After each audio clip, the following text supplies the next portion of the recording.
মার্কিন মুলুকে মহা রণ আজ এবং 22 গজের মুখোমুখি চির প্রতিদ্বন্দ্বী ভারত পাকিস্তান।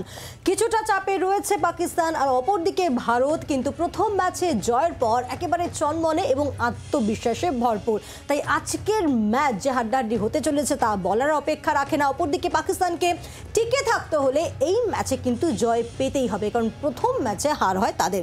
মার্কিন মুলুকে মহারণ টি-20 বিশ্বকাপে মুখোমুখি দুই চির প্রতিদ্বন্দ্বী ভারত পাকিস্তান ম্যাচ ঘিরে ক্রিকেট প্রেমীদের মধ্যে উন্মাদনা তুঙ্গে।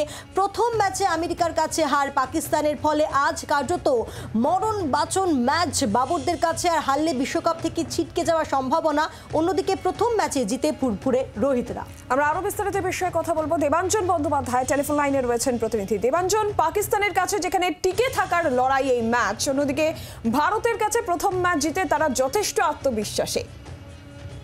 একদমই নীলাঞ্জনা, তার কারণ পাকিস্তানের কাছে হয়তো এটা টিকে থাকার ম্যাচ, তার কারণ মার্কিন যুক্তরাষ্ট্রের কাছে তাদের খুব লজ্জাজনক হার তাদের সামনে সুপার ওভারে এসেছে। কিন্তু আজকে ভারত পাকিস্তান ম্যাচ, যে ম্যাচের কোনো রকম কোনো ভবিষ্যৎবাণী হয় না। অনেক সময় দেখা যায় যে এই ম্যাচে যারা পিছিয়ে রয়েছে তারা কিন্তু বাজিমাত করে বেরিয়ে যায়। মাথায় রাখতে হবে পাকিস্তান দলের কোচ কিন্তু সেই গ্যারি কার্স্টেন, যিনি 2011 সালে যখন ভারত বিশ্বকাপ জেতে তিনি কিন্তু ভারতীয় ড্রেসিং রুমে থাকতেন, কারণ বিদেশে ভারতের কোচ ছিলেন। তাই তিনি জানেন যে ভারতীয় দলের কোন কোন জায়গায় শক্তি, কোন কোন জায়গায় দুর্বলতা।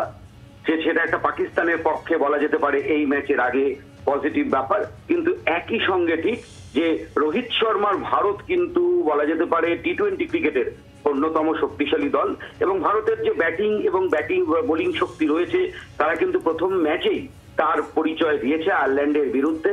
এবং সব থেকে বড় ব্যাপার হচ্ছে ঋষভ পন্থ, যিনি ভারতীয় দলে এই আবার বিশ্বকাপ দলে ঢুকে পড়ার পরে তিনি কিন্তু আগের ছন্দেই ব্যাট করছেন, এবং যেটা ভারতীয় ক্রিকেট এই ম্যাচে যেটাকে বলা যেতে পারে মোহরা বানাতে চাইছে, অর্থাৎ রোহিত এবং বিরাট কোহলি দুজনের ওপেনিং পার্টনারশিপ, সেটা যদি আজকে দেখা যায় তাহলে কিন্তু বলা যেতে পারে ভারতীয় ব্যাটিং এবং বোলিং, বুমরার নেতৃত্বে বোলিং এবং রোহিত বিরাটদের নেতৃত্বে ব্যাটিং, তারা কিন্তু প্রবলভাবে এই ভারত পাকিস্তান দ্বৈরথের জন্য তৈরি।